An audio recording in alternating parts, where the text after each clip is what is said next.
Shalom saudara, ketemu lagi dengan saya Uncle Mandil dari Alam dan saya menyapa saudaraku semua di dalam Tuhan Yesus Kristus. Haleluya, puji Tuhan Yesus Kristus. Dan hari ini saudara, dari Alam ini Uncle Mandil kembali membuat video ini mengenai perkataan Yesus yang kelima. Di mana perkataan Yesus yang pertama, kedua, ketiga, dan keempat itu sudah Uncle taruh di video Uncle di YouTube ini.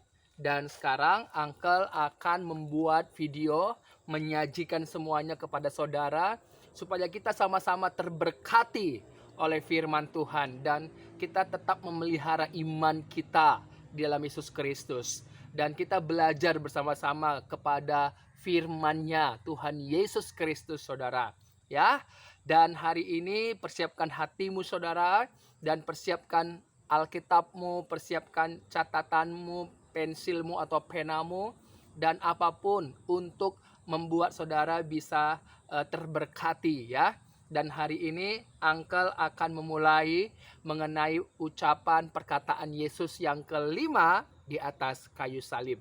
Saudara, kita buka Alkitab kita di dalam Yohanes pasal yang ke-19 ayat yang ke-28 ya. Saya akan bacakan dari sini. Sesudah itu karena Yesus tahu bahwa segala sesuatu telah selesai, ya, berkatalah ia supaya genaplah yang ada tertulis dalam kitab suci. Aku haus. Nah, jadi perkataan Yesus yang kelima ini adalah aku haus. Saudara, kita akan lihat dulu ya, di mana kata aku haus di dalam teks Yunaninya dituliskan dengan istilah katanya dipso. Dipso ya. Ini bentuk secara morfologinya adalah present active indicative first singular ya. Jadi dipso itu dalam teks Yunaninya saudara. Tapi kalau kita lihat dalam teks Ibraninya ya, bahasa Ibraninya, di situ aku haus menggunakan istilah kata sameti. Sameti. Kalau secara morfologinya ini bentuknya bekal perfect first come singular ya. Kalau saudara ada di situ teks Yunani, Ibrani ataupun bisa melalui aplikasi web yang resmi, saudara bisa lihat di situ dalam teks Ibraninya, Yunaninya, saudara akan menemukan kata dipso dalam kata teks Yunaninya dan samati itu dalam teks Ibraninya ya. Nah, dalam Yohanes pasal 19 ayat 28 ini adalah ucapan Yesus yang kelima di atas kayu salib. Di mana ucapan ini ketika sudah mau selesai misi dari apa yang Yesus telah kerjakan, maka dia berkata, "Aku haus. Aku haus." Ya. Dan di ayat yang ke-29 dikatakan di sana, di situ ada suatu bekas penuh anggur asam. Maka mereka ini adalah siapa? Tentara Romawi yang di bawahnya itu mereka mencelupkan ya bunga karang yang telah dicelupkan dalam anggur asam pada sebatang hisop lalu mengunjukkannya ke mulut Yesus. Itu di ayat yang ke-29.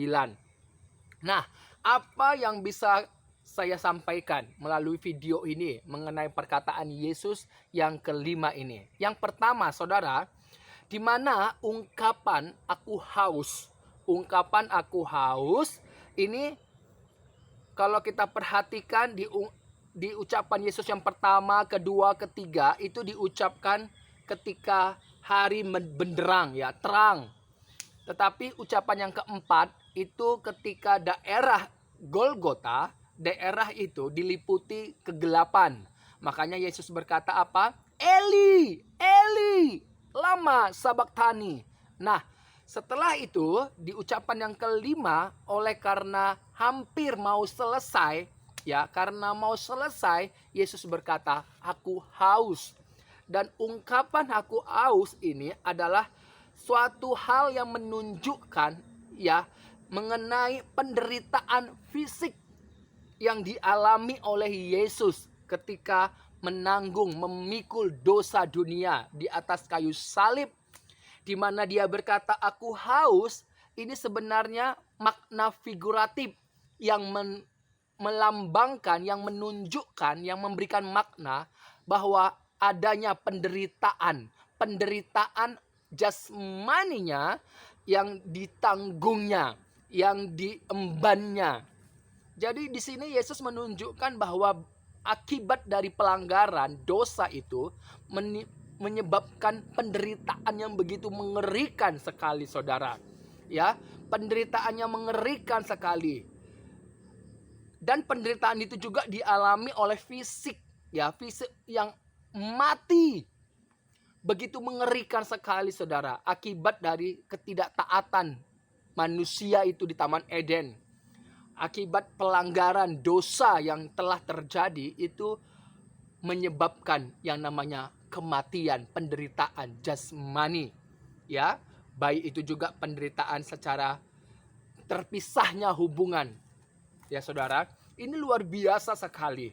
Ini amazing, begitu luar biasa penderitaan yang dialami, saudara, oleh Yesus.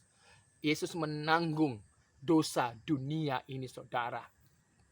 Tetapi kalau kita perhatikan di sana, di mana bila ya, kalau kita baca dalam Markus pasal yang ke-15 ayat 23, itu Yesus menolak anggur ya yang bercampur mur yang diberikan ketika tentara Romawi memberikan anggur yang bercampur mur. Yesus menolaknya. Ya, Yesus menolaknya. Itu kalau kita baca di dalam Markus, Injil Markus pasal 15 ayat 23. Ya. Kemudian kalau kita baca dalam Matius pasal 27 ayat yang ke-34, di sana juga Yesus menolak ya mengenai anggur yang bercampur dengan empedu. Menolak, saudara, ketika diberikan ke mulut Yesus, dicucukkan ke mulutnya, Yesus menolaknya. Mengapa Yesus menolak, saudara? Mengapa Yesus menolak? Yesus menolak bukan karena anggur itu bercampur empedu atau mur, bukan. Tapi Yesus ya menolaknya. Ini membuktikan bahwa dia rela mengalami penderitaan yang begitu mengerikan. Ini adalah konsekuensi dari dosa, ketidaktaatan dari manusia itu, saudara. Ini adalah bukti kerelaan Yesus kalau kita perhatikan, di mana Yesus 3 kali berdoa dengan mengucapkan hal yang sama ketika ada di Taman Getsemani, menunjukkan kerelaannya. Kalau kita baca juga dalam suratan Injil Yohanes yang lainnya, di mana Yesus datang ke dalam dunia ini untuk memberikan nyawanya bagi tebusan banyak orang. Dan itu dimantapkan lagi ketika Yesus berdoa di Getsemani 3 kali. Kalau dalam pandangan semitik, saudara, bahwa ini merupakan satu majas ya, tautologi atau majas yang pengulangan kata. Kalau 3 kali itu bentuknya extremely, artinya keharusan ya, tidak ada kompromi gitu dia. Keharusan gitu. Jadi ini benar-benar satu kerelaan yang dilakukan oleh Yesus ya untuk menanggung penderitaan akibat dari ketidaktaatan manusia itu, saudara. Yesus menolaknya, artinya dia benar-benar rela untuk menanggung penderitaan yang begitu mengerikan itu hingga di atas kayu salib. Haleluya. Kalau kita perhatikan fungsi dari anggur yang dicampur dengan mur atau empedu, itu fungsi utamanya untuk meredakan yang namanya rasa sakit atau nyeri. Dimana kalau kita lihat sebelum Yesus disalib, begitu mengalami penderitaan yang luar biasa. Salah satunya adalah dia dicambuk, ya saudara. 39 kali dengan seperti mata kail besi yang lancip ya, yang mekar itu dicambukkan. Sehingga kalau kita perhatikan dalam suratan Yesaya, kalau kita perhatikan dia sudah rupanya lagi sudah tidak menyerupai anak manusia karena begitu mengerikan. Setiap dicambuk itu saudara, itu dagingnya terlepas saudara. Begitu mengerikan sekali. Darah mengalir dari daging yang telah terkelupas itu saudara. Ini hal yang luar biasa ya. Inilah buktinya bahwa Allah tidak bermain-main, bahwa ketidaktaatan manusia itu di Taman Eden. Dalam Kejadian pasal 2 ayat 17, di mana Tuhan Allah memberikan perintah, jangan kau makan buah pohon pengetahuan yang baik dan yang jahat itu. Pada hari engkau memakannya, pastilah engkau mati. Tapi manusia itu memilih untuk melanggar. Allah itu adalah kasih, tetapi Allah itu juga adalah adil, saudara. Dia mengasihi saya, dia mengasihi saudara, dia mengasihi semua manusia. Tetapi ia juga menunjukkan keadilannya, saudara. Luar biasa kalau kita perhatikan dalam hukum Taurat, ya, bahwa pengampunan itu menunjukkan pengorbanan darah, saudara. Kalau bukan darah, tidak ada pengampunan, saudara. Makanya korban-korban yang selama ini dilakukan oleh orang-orang Israel itu hanya tipologi, ya, yang melambangkan, yang memberikan makna, yang mengacu kepada pengorbanan yang sebenarnya, yaitu Yesus Kristus yang dijanjikan dalam Kejadian 3 ayat yang ke-15. Digenapi ketaatan dari Maria, ya, seorang perawan yang telah dipilih oleh Allah untuk mengandung Yesus Kristus. Karena dialah yang menyelamatkan umatnya dari dosa mereka. Bagaimana Hawa yang tidak taat di Taman Eden, dipulihkan figur Hawa pada diri Maria. Maria berkata, sesungguhnya aku ini adalah hamba Tuhan. Jadilah padamu menurut apa yang kau katakan. Saudara, Yesus Kristus juga menunjukkan ketaatannya di Taman Eden. Kalau manusia pertama tidak taat di Taman Eden, ini Yesus Kristus, dia menunjukkan ketaatannya di Taman Getsemani. Ya, luar biasa saudara. Luar biasa sekali. Ini yang gak dipahami oleh orang-orang dunia. Ini yang selalu dimanipulasi oleh iblis untuk merusak jiwa manusia-manusia lain, supaya manusia-manusia lain meninggalkan Yesus Kristus. Saudara, luar biasa sekali. Yesus datang yang pertama kali ini untuk menyelamatkan seluruh manusia. Makanya Yesus berkata dengan otoritas yang ada padanya bahwa barang siapa yang percaya kepadaku, mengikut aku, dia tetap hidup walaupun fisik ini menanggung segala konsekuensi dari keadilan Allah kembali ke tanah. Tetapi Yesus berkata, dia tetap hidup. Sebab Yesus berkata, akulah jalan, kebenaran, dan hidup. Tidak ada seorang pun sampai kepada Bapa kalau enggak melalui aku, kata Yesus Kristus. Haleluya. Haleluya. Dan Yesus, saudara, menolak anggur yang dicampur mur atau empedu tadi. Dia menolaknya. Karena ini benar-benar menunjukkan kerelaan Yesus menanggung penderitaan, baik fisik ini saudara, memikul, menanggung dosa dunia ini saudara. Haleluya. Haleluya. Dimana kalau kita lihat, perhatikan, perkataan Yesus, aku haus, ini juga adalah penggenapan. Penggenapan dari nubuatan yang ditulis dalam kitab Mazmur. Mazmur pasal 69 ayat 21 sampai 22. Ini adalah satu penggenapan nubuatan, ya. Kalau kita perhatikan, kita baca dalam Mazmur pasal 69 ayat 21 sampai yang ke-22. Celah itu telah mematahkan hatiku dan aku putus asa. Aku menantikan, ya, belas kasihan tetapi sia-sia, ya, menantikan penghibur-penghibur tetapi tidak kudapat. Ayat 22. Ayat 22.